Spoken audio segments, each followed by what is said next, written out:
Hello everyone, welcome to my channel. My name is Xony, and today we're going to have some more stories from Reddit. But before we start, it would be so much appreciated if you would subscribe to my channel, like the video if you enjoy it, and maybe leave a comment down below. These simple clicks would mean a lot to the future of this channel and really reward the effort that I put in every day. And now, without further ado, let's go. Now let's get into today's stories to find out what happened. I'll tell you a pretty sad story that happened to me. I hope this never happens to anyone else, but maybe my story can help you if it does. My wife was invited to a company ball.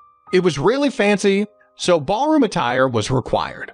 2 weeks prior to the ball, she started to get really anxious about everything. She even asked me if I was sure I wanted to go. She said if I would rather stay home and relax, that would be fine. She usually begged me to go places with her, and if I insisted on staying home, that she gave me a list of chores to do.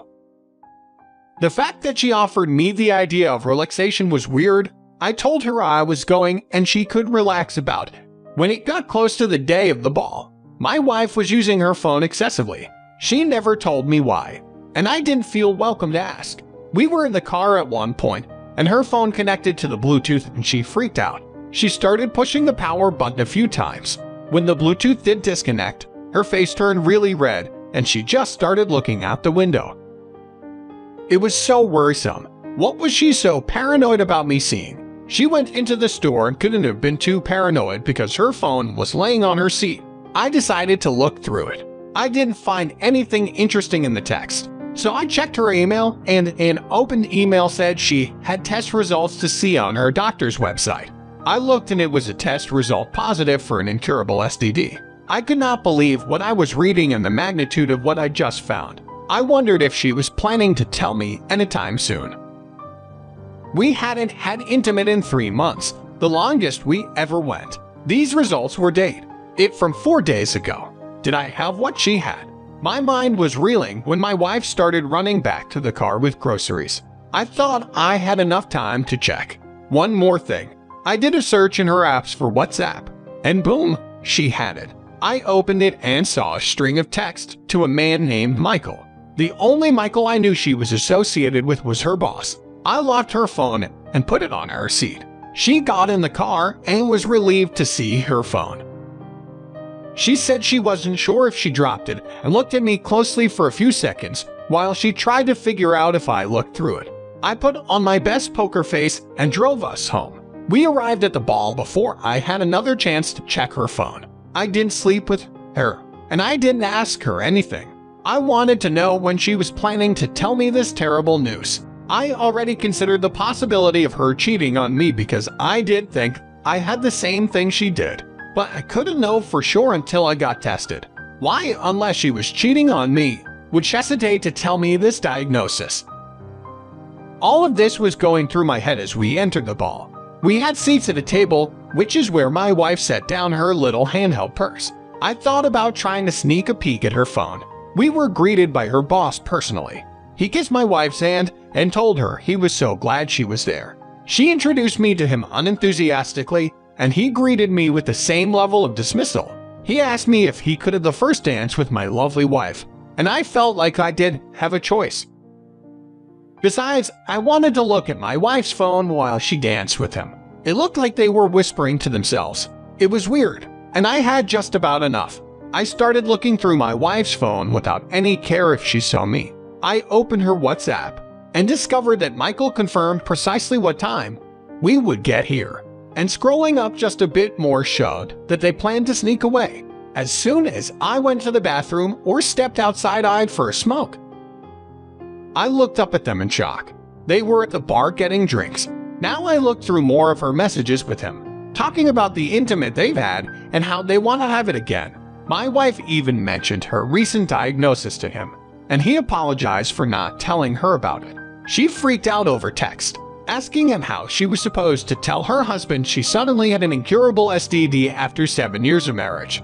He offered that perhaps she wouldn't ever need to tell me if she just left me for him.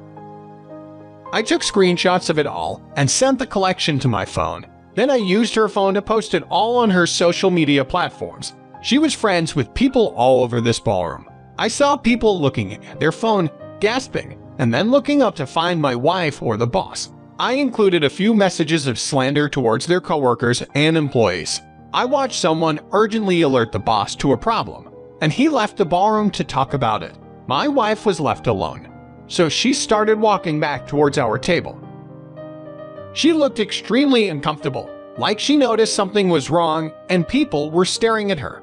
I stared at her too, fake smiling with my hands folded in front of me. She greeted me skeptically. I simply said, "I'm going to file for divorce because you are no longer my wife." Her jaw dropped and she sat next to me, asking me what was going on. I handed her back her phone and told her to check what she posted a few minutes ago. She was really confused and looked at me like I wasn't making sense. When she opened her phone, I saw the moment of agony show up on her face. She looked at me with tears in her eyes, her hand covering her mouth. She realized her boss was most likely fired, which meant she would be fired. She realized everyone in the room was staring at her because they now knew, officially not speculating, that she was sleeping with the boss, and both of them had an STD. How despicable and disgusting. She ugly cried while she grabbed her stuff and left the hotel, heading for my car. I followed her, slowly nodding in acknowledgement to every person that eyed me up. I had the keys in my pocket, and I was not giving her a ride to my house. When I got to the car, she was standing there with her arms crossed. I asked her what she thought she was doing. She said she wanted to get in the car and go home. I asked her if she meant her parents' house or her boss' house. She looked at me, shocked and upset. She asked me not to do this and said I couldn't be serious. I said I would show her how serious I was, that she was never coming back to my house or getting in my car again. I'd unlocked my door, only got in and locked it again. She was screaming at me to let her in, but it quickly turned to desperate sobbing. A crowd gathered outside the hotel, watching us by our car. They all knew she was the one sleeping with the boss. She was the one with the STD. She gave up on trying to get in the car with me and opted for sprinting into the woods lining the parking lot. I drove home. I didn't care what happened to her anymore. I scheduled a doctor's appointment the next day. It was 3 days later that I got back my test results, which thankfully said I was clean. I also heard my ex's boss was fired. As soon as her boss got an opportunity to sneak away from the intense scrutiny he faced, he packed his bags and left. On the way, he stopped to pick up my ex. They haven't returned to town since then. I put all my ex's belongings outside between 2 tarps. That was more consideration than she ever gave me. However, she never returned for it. My most helpful support through the breakup was my dog. Also heard my ex was dumped by Michael after 5 months. Now let's get into today's second story. My girlfriend, 22, had a job babysitting for this one. Really nice family. We both knew from church. They were wealthy, so spending time in their house wasn't really a chore. To make things even better, the younger kids were really well behaved and went to sleep easily. She had me, 25, come over a few times while she was babysitting, and the kids were in bed. We never did the hokey pokey or anything, although it felt like we could have gotten away with it. This family had an older son named Sean. He was 18, but they didn't usually have him babysit because he was always up to something or at hockey practice. One time while she was babysitting, my girlfriend randomly stopped responding to my text. I thought something was seriously wrong. She already told me the kids were asleep, but I guess there was a small chance one of them woke up again. I waited an hour, ain't hear anything. I decided to drive over there to check it out. At first, nothing appeared to be wrong. No flashing police lights or anything scary like that. I walked up the path to the front door and noticed an odd movement through the window. I cupped my hands around my face to see into the living room. Through a tiny gap in the blinds, I was shocked to see John having close with my girlfriend. I turned away and tried to open the front door, but it was locked. Just then, a car pulled into the driveway in a hurry. It barely stopped before the door opened and John's dad jumped out. I put my hands up instinctually and said, John's dad paid me no mind at all. He just rushed to the front door and unlocked it in a hurry. He barged in, followed by John's mom asking what the hell they thought they were doing. My girlfriend screamed, and John yelled. His dad told him to get out of the house. He was not allowed to have a protected premarital meet in their home with his younger siblings asleep upstairs. He asked them how terrible it would have been if the kids came downstairs and found them having clothes. He looked to my girlfriend, who had only managed to get her underwear back on, and told her she was supposed to be the responsible adult in this situation, and she failed miserably.